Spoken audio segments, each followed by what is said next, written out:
Ripley versus BASZLER. Do I really need to say anything else? Let's talk about NXT.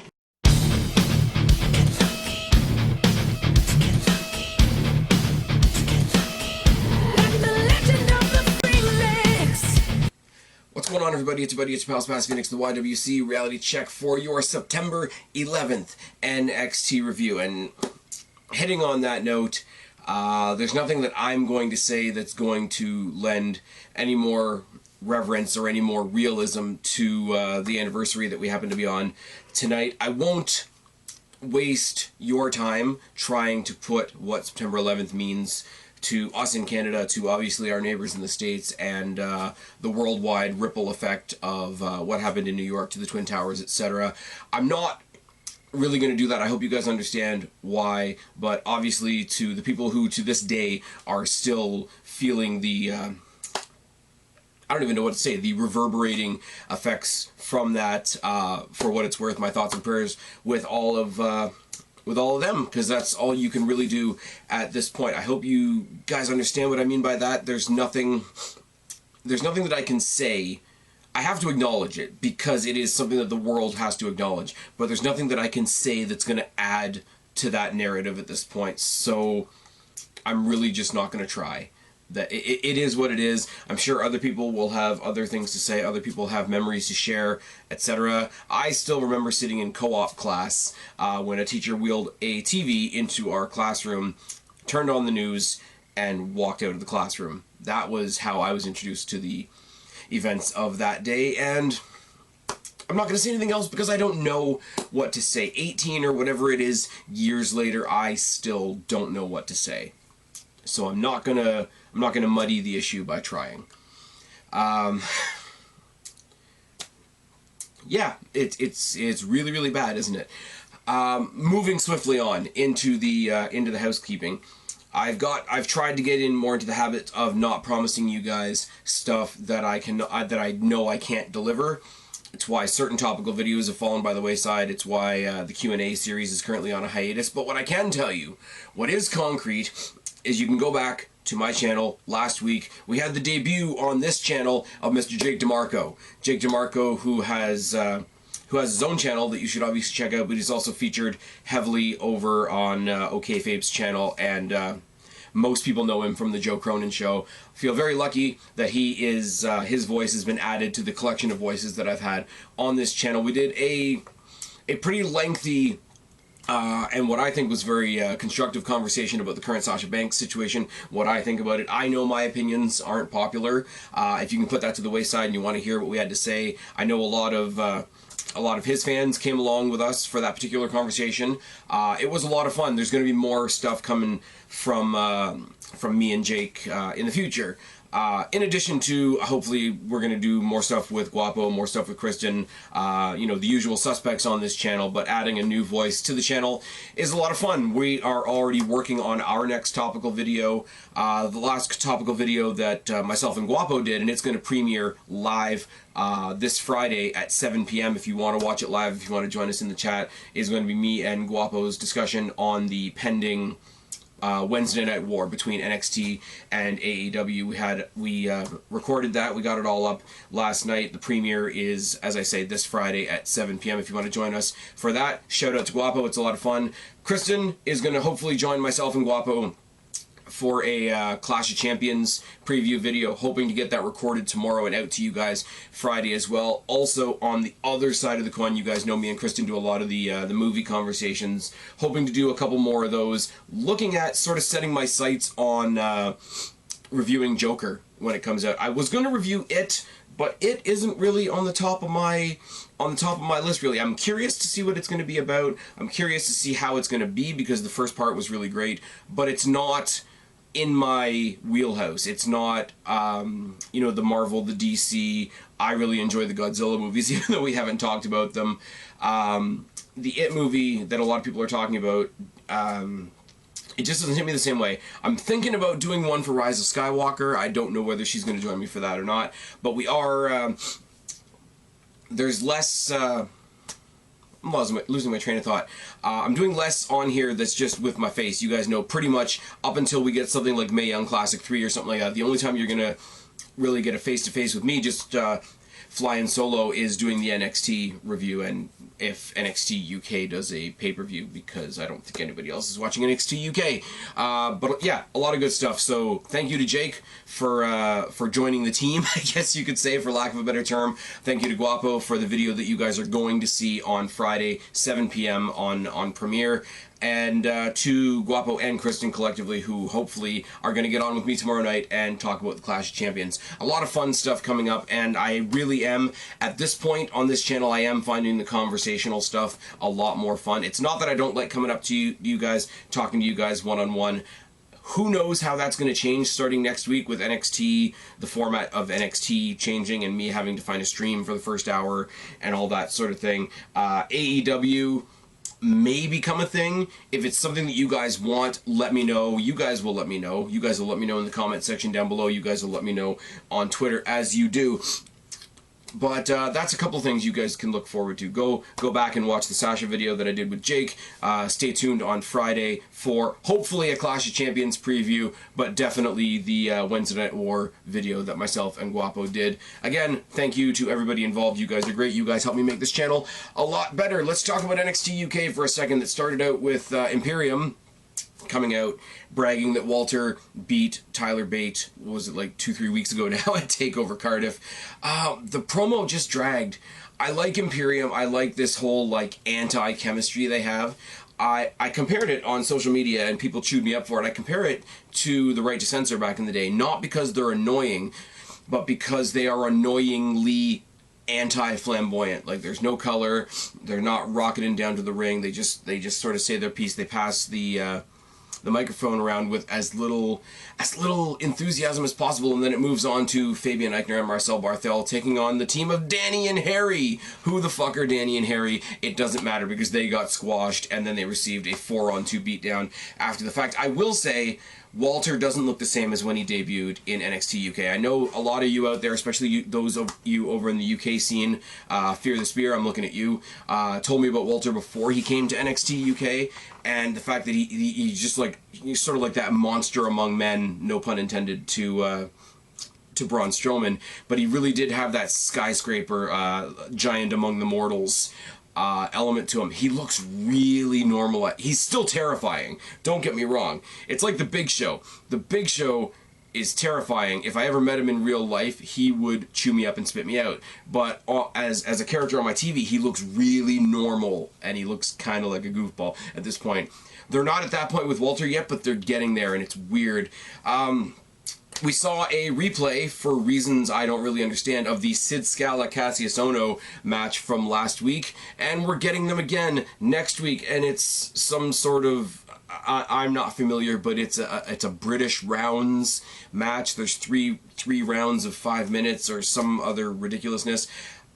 Sid Scala is a cool character as the assistant to the GM, that's fine, and Cassius Ohno doesn't belong anywhere on my TV, so I'm not gonna lie, I really don't care about this. I do, however, care about Jordan Devlin, who's awesome, and his stock went up last year when he had that surprise match against Finn Balor, but he was going up against Ashton Smith, who right now in NXT UK is really their Dolph Ziggler. He's just the guy. He's got a lot of charisma. He sells really well. He's got a lot. He gets the crowd up and going, and he gets them hooting when he raises his arms. It's all good. Very, very good foil for Jordan Devlin to put an absolute beatdown on him. He hits the Devil inside for the win, which is an awesome move. We then go backstage for an interview with RHEA and Toni Storm after losing the title, but apparently she's been missing since she lost the title. So they threw to RHEA with nobody to talk to. And then Nina Samuels took that spot, and Nina Samuels is Nina Samuels, and I really don't care. If they're going to play up this Toni Storm is missing thing and use that as a way to get her onto regular NXT, I'm really, really in favor of it, because of something we're going to talk about later on. Tegan Nox, and I'm not going to lie to you guys, this wasn't the best match in the world, and I won't come up here and pretend that it was. Tegan Nox versus some girl named Shax. Like, she looked like she had, like, wrestling gear bottoms and, like, lingerie top, which is fine. She wasn't hard to look at. But, quick comeback squash for Tegan Nox.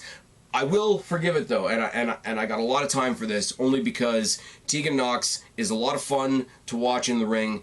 I was covering the Mae Young Classic, and I tried to remain as solemn as I possibly could when it got to that episode of the Mae Young Classic where she re-injured her leg, because that was heartbreaking. And I mean, they overplayed that shit when it happened. They kept on replaying it on the network. They replayed it on .com and on YouTube for a little bit, to the point where it was almost uncomfortable. But if you follow this girl on social media, her and Dakota Kai, who we're also going to talk about later, they just seem like fangirls. And there's a couple of them. There's these two. There's also Millie McKenzie and one of the other girls in the UK, whose name I can't remember at the moment, but they're what I call Bayley done properly, or what Bayley used to be done properly, and they're just good. Their characters, I should say, are just good people. They're just good people that you want to get behind, and it's good. And you see her, she looks like the Bionic Woman. She has these two massive, like, Stone Cold Steve Austin knee braces on, which makes the Shining Wizard look even more terrifying, I'm not gonna lie. She gets a quick comeback squash over Shax, and then Kaylee Ray, our champion, who's upset that nobody's talking about her, comes out and talks some shit. Tegan Nox talks some shit back, and Kaylee Ray fucks off. So that had a purpose. If Tegan Nox, as much as I always rail on this, you know, you don't get a title shot just because you got injured and came back. If they give Tegan Nox a title shot against Kaylee Ray, they're not going to give her the belt. We know that. But if they give her the shot, it's not going to hurt my feelings. Does that make me a hypocrite? Probably, but you know what? Tegan Nox isn't Sasha Banks. My chair's doing a thing. I'm sorry. Tegan Nox shattered her leg again. Sasha Banks was just on her period for 4 months after WrestleMania. Let's be real. The main event was Andrews and Webster giving Grizzled Young Veterans their mandatory rematch clause because NXT UK didn't get the note about mandatory rematch clauses no longer being a thing. The Grizzled Young Veterans and Andrews and Webster are the perfect foils for each other because Andrews and Webster, again, just really, really likable guys, super entertaining, super energetic, super charismatic, versus the Grizzled Young Veterans who just go in and want to spoil everybody's good time and want to hurt somebody. And Andrews and Webster retain. Grizzled Young Vets aren't hurt by this in the slightest. They'll be champs again soon, I am sure. But that lets us tick over into NXT proper, and NXT proper shows up with a shot outside of Full Sail. A limo SUV, I should say, pulls up. We see Rhea Ripley come in, and she gets to make a grand entrance because she is taking on the NXT Women's Champion, Shayna Baszler, in the main event tonight. And they didn't do what NXT's been doing a lot of recently and stick the best match in the middle of the show. I know you gotta mix it up sometimes, but sometimes the best match of the show needs to be the main event. We have that conversation all the time when we talk about pay-per-views. In the arena, or in the stadium, or in the Full Sail, in the NXT arena, whatever you want to say, Damian Priest versus Boa. Boa was in the preliminary rounds of the Breakout tournament, and you figure, okay, he's going to get a spotlight, Damian Priest is going to get a spotlight, and it's all good, but really, no. Really, he's just a snack for Damian Priest to snack on. Let's talk about a collar and elbow tie-up and a press in the corner by Priest, a shoulder tackle by Priest, and a forearm knockdown, a mudhole by Priest, a step-up kick and a corner splash, Falcon Arrow by Priest. Both men trade a few strikes, so Boa gets a few strikes in, discus lariat by Priest, a cyclone kick, and the Reckoning, which is an amazing move, gets the win for Priest. Priest is the total package.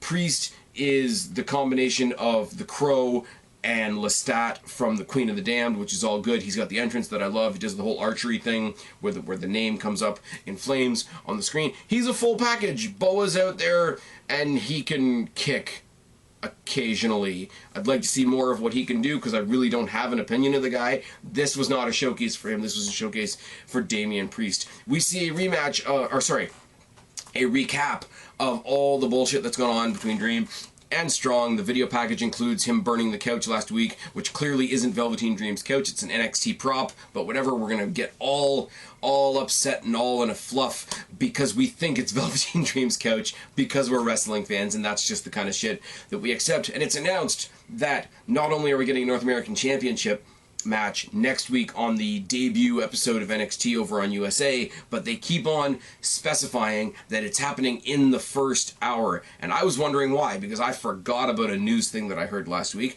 They keep on pushing that this is happening in the first hour. What do we get next? We get Gargano, and once again, I like Gargano. Gargano has the heart of the crowd. He has the he's the heart and soul of NXT. He can come out and he can pull out a really, really heart-wrenching emotional promo in his sleep. But this trope that they do with him, every time he loses a match or every time he loses a big feud, and they're, oh my god, what does the future hold for Johnny Gargano? And the implication is either he's going to walk away because he's so disheartened by the loss, or he's going up to the main roster, both of which make the fans incredibly sad because of, you know, what happens when people go to Raw, what happens when people go to SmackDown, etc. But they keep replaying this trope every couple of months when he has a defeat. Is he going to the main roster? Phew, no, he's staying in NXT. Are we to believe that he's kayfabe retiring? No, he's not. Phew, he's still in NXT. It doesn't have this. It was done well, and we're going to talk about the fact that it was done really, really well. But these things, specifically with Johnny Gargano, don't carry much weight anymore because they've done it so much. They could have very easily burnt us out like this on Daniel Bryan. They didn't quite do it because Daniel Bryan's retirement was real, and when he retired, he retired. And that's just how it went. But anyways, he comes out, and the chants go on forever. The Johnny Wrestling chants go on forever. And he lets them go on forever. He's not going to be able to do that when they're on USA Network, but whatever.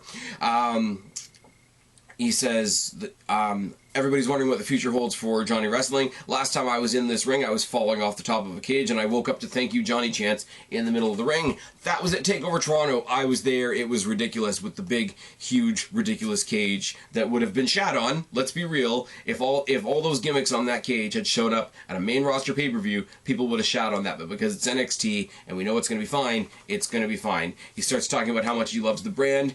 We built this place together. Me, you, the fans, the guys in the back. We all built this place together. I love NXT. I've seen people come and I've seen people go, and I've made a choice. And obviously, we don't get to hear what that choice is because Shane Thorne, of all people, interrupts, and he's really, really arrogant, and it's really good. I will give him credit for this. I'm not particularly excited about a Gargano-Thorne match. I just think it's a really weird mix. But he comes out and he says, is all this really necessary? Do we really need any more Johnny time? Just take a selfie and put it out on Twitter. We get it. You're a pillar of NXT, but you know what? Make your decision, make your announcement, turn your back. We'll all be fine without you. And in fact, when they put the focus on somebody like me who deserves it, we'll actually be better. So do us all a favor, take a bow, and take a walk. And when he steps in the ring, Gargano just says, I am NXT. And I'm not going anywhere. He sort of has his I am Iron Man moment, which is fine. He super kicks him in the face, but then this is the thing that I really loved, and it was two different callbacks that were really, really cool. First, he drops the mic and he starts motioning with his hands. And if anybody remembers, if anybody was actually around that's watching now that was around back then when the Montreal Screwjob happened, and the last thing we saw Bret Hart do was stand in the middle of the ring and sort of mime out WCW to the crowd. He does the same thing, but it's so much more positive, and he does the NXT. But then the other half of it that makes it even better is he does the NXT thing. He spells out NXT in the air and then he goes for life. And I'm just like, if you want to make a WCW callback and an NWO callback at the same time, that's really, really cool. If they start doing mock-up NWO logo shirts with the letters NXT in there and be yellow instead of white, I would be 100% on board for that. Remember, I think it was like 10 years ago, Randy Orton had an RKO shirt that was mimicked to be like the NWO shirt with the small R, the capital K, and the small O. If they do that for NXT, or if they at least do that for Johnny Gargano, get him an NXT for Life shirt and merchandise the fuck out of that, it'll be petty and it'll be very, very transparent, but I'll be all on board for it. But just the way he traced it out, and he's so excited about it. Like, you can tell what he's doing. You can tell he's spelling out NXT when really he's just like smiling with his whole body and he's just flailing his arms around all excited. It's really, really good. But as I say, this whole, oh my god, what's next for Johnny Gargano trope that they do quite a bit, it is wearing a little thin. I have to be honest. As much as I like it, it is wearing a little thin. Random as hell, Pete Dunne versus Angel Garza. For reasons. Morrow calls Pete Dunne the walking clenched fist, and I laugh out loud. Not Gargano. See, it's Garza, and I was just talking about Gargano, so I just said Garzano, which isn't a thing. Garza waves his hand in Pete Dunne's face before the match even starts, and Dunne quickly goes for the finger break, but he pulls away. He's a clever heel, isn't he? And we go on from here. Single leg pick and a modified ankle lock by Dunne. Knuckle lock and a lift by Dunne. Arm DDT, and then he works the fingers. Clothesline by Dunne, a kick to the arm, and a BASZLER stomp. That stand-up arm thing where she stood on Dakota Kai's arm and broke it, apparently. Garza, at this point, pauses in the middle of the match to take off his pants, which is lovely. Super kick by Garza, and he kicks him in the head. Chops by Dunne. Release German suplex. Stomps on the hands. Drop kick by Garza. A sit-out power bomb by Dunne that has some really, really nice snap on it. I'm not going to lie. Kick to the hands by Dunne. Some chops, an armbar, and he snaps the fingers for the submission win. Nobody thought Angel Garza was going to win this, but he got a lot more in this match than I ever thought he would with Pete Dunne. I mean, we could see something similar happening with Ripley as well, but with Pete Dunne being the latest sort of transplant over to NXT, I thought he would have wiped the floor with him. I thought it would have been a Priest and Boa situation all over again, but it wasn't. Ripley and BASZLER are seen getting warmed up in the back. We get hyped for the main event. It's all good. Street Profits are cutting a promo in the park in NYC, talking about how cool it is to be in NYC and how it's a bummer to be in NYC and going to Madison Square Garden without their NXT tag team titles. And they said some other shit. I really don't know. Their promos, again, there's a lot of this with the NXT guys. It's all good, but it all does start to run together. Grimes versus Mendoza, I'm not gonna lie, I took a break, I didn't care. Grimes got the win, and Grimes is the only guy from the breakout tournament that got a win tonight, so good for him, I guess. Also, whenever they have Mendoza in a match, I think of Rainier Wolfcastle from Simpsons doing the Mendoza, which I'm never gonna do again because you guys know me and I'm not good at impressions. We get the announcement that in the second hour of next week's NXT, we're going to get Riddle versus Dane. And then it becomes more clear why they're specifying the hours, because the first half, and I heard about this and then I forgot about it, because apparently USA Network has 2 more episodes of Suits to play before the end of this season of that show. I think it's Suits. I could be wrong. So next week and the following week are going to be split between USA and the WWE Network. So this is happening in the second hour, Riddle versus Dane on the WWE Network. We're going to get Strong versus Velveteen Dream, the title match on USA. That's why they're specifying the hours, which is fine, I guess. I mean, I guess they want, even when it is all the way on USA Network, I think they want reasons for people to stay each hour. I think that's a nice way to advertise the show. Just don't be so heavy with it like WWE is heavy with everything else. Candice LeRae, little spitfire that she is, bursts into William Regal's office. She's very, very upset about the women's title triple threat #1 contender match we got coming up between Io Shirai, Bianca Belair, and Mia Yim. And it's true. Like, she's upset that Io Shirai is in there. I am upset that Bianca Belair is in there. Basically, she thinks that Io Shirai is being rewarded for bad behavior, and she's done all these things. She's attacking all these people and making havoc in the division, and why is she being rewarded? And Regal just kind of looks at her and says, okay, I'll add you to the match too. And while I'm at it, if Ripley wins tonight, I'll add her too and make it a 5-way. Why the fuck not? Except not why the fuck not. We talked about Tegan Nox over in NXT UK. Her tag team partner in Team Kick, I think is their thing, Dakota Kai, is coming back. We got a vignette for her. There's no date though, which is a bit of a bummer. It just says Dakota Kai returns, and you want to think that it's going to fade in on the one corner. You know when you got the graphic in the one corner and it fades into the other corner? Returns next week. Returns in 2 weeks. It just says returns. I don't know when. I hope it's soon. I like Dakota Kai. I like Tegan Nox. I like an awesome stacked women's division. AEW should take notes. Moving on. Shayna Baszler versus Rhea Ripley didn't go nearly as long or as deep as I wanted it to go. I mean, I hope this is leading into something more in the future, but here we go. Shayna Baszler versus Rhea Ripley. And Shayna Baszler, I gotta give her credit. For somebody that I already really like, and you guys know with me, I didn't think much of her when she first came in. When she first came in off the Mae Young Classic, and it was, I thought they were gonna mimic the the Ronda Rousey thing where it's like, she's an MMA person, be excited that she's here. And then she slowly but surely became this really, really awesome sadistic heel that I like. She did a great job of coming into this match, being a badass, but still selling the, I've never really come across something like this before, because she is absolutely dwarfed by Rhea Ripley. Rhea Ripley is a powerhouse. Rhea Ripley is a badass. I don't care what belt you put on her, but put a belt on her quite soon. I'm a big fan. Toni Storm, just bring their rivalry from NXT UK, which was awesome, but nobody watched it, unfortunately, which is really unfortunate. Have the rivalry, have the do-over in NXT. Have it be that Toni Storm is so wrecked from losing her match to Kaylee Ray that she followed her more fierce rivalry. Sorry, why are we beeping? Why is this a thing? Have it be that she is so shattered by losing her title that she chased her big rival, Rhea Ripley, right over across the pond, right into a whole other NXT. There's such an amazing story there. It's absolutely fantastic. And can you imagine throw BASZLER in there and have that triple threat match? It would be really, really good. Collar and elbow tie, and BASZLER keys the arm almost immediately. Tripped by Ripley. Ripley bars the arm. BASZLER reverses, and there's a slam by Ripley. Shoulder tackles in the corner by Ripley. A cradle by BASZLER, but it only gets a 2 count.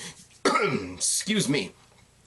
Dropkick by Ripley. BASZLER locks her up in the Tree of Woe, but not in a typical Tree of Woe, because typically when you picture the Tree of Woe, you get them in the turnbuckle, and then you get that sort of upside down mud hole stomp type thing. She tied her up in a Tree of Woe in the middle of the rope, so she's sort of dangling, and every move that would hurt anyway also hurts because she's bouncing between the ropes and her leg is being pulled off in all directions. It's really, really good. Front face lock by BASZLER, and she turns it into a hanging choke off of the, I believe, top rope, but I didn't write it down because I'm special.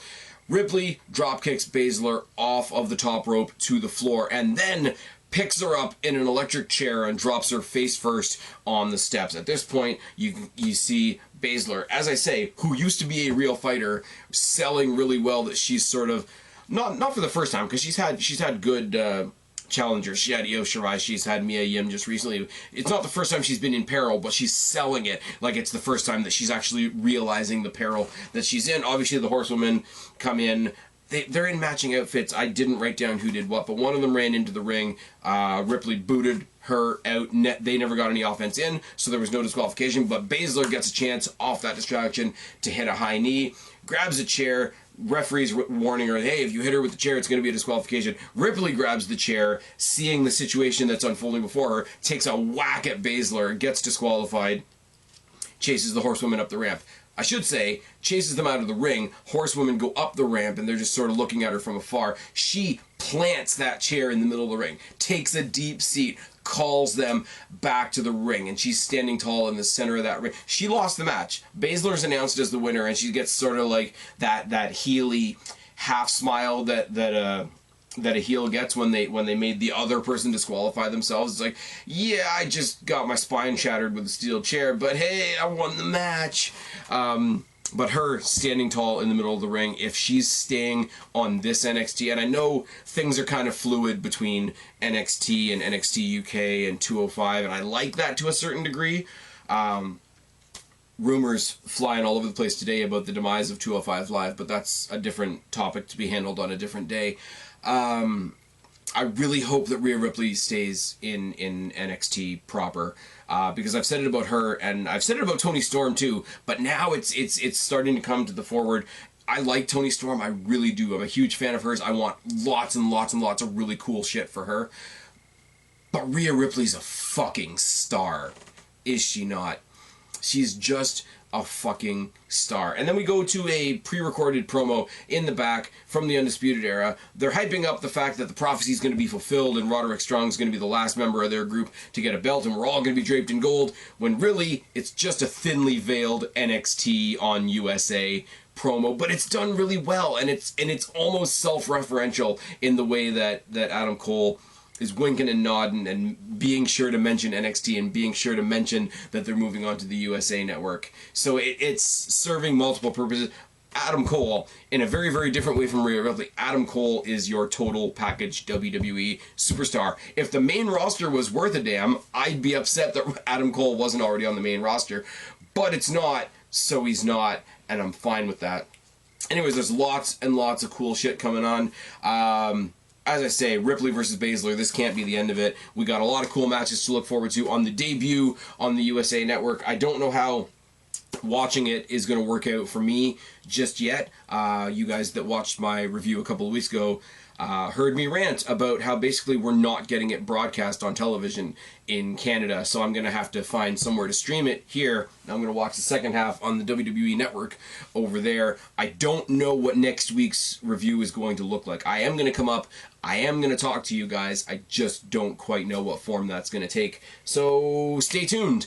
But there is going to be a lot of good shit. Dream versus Strong, Riddle versus Dane, maybe the return of Dakota Kai next week. Who knows? Maybe Dakota Kai goes after Shayna Baszler for fucking her arm all up.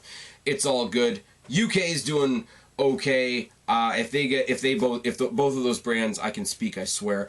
If both of those brands get infused with the 205 Live stars when 205 Live disappears, then it'll only be for the better. They got 2 hours to fill on the live show. As I say, go and watch mine and Guapo's video. We go into a lot of detail about what we think the Wednesday Night War might look like, and I do a bit of a deep dive in that conversation on what I think NXT specifically is going to look like. It's a lot of fun. Join us 7 o'clock Friday night, Friday evening, whatever you want to say. Join us in the chat. Say hello. Say hi to me. Say hi to Guapo if he's in the chat.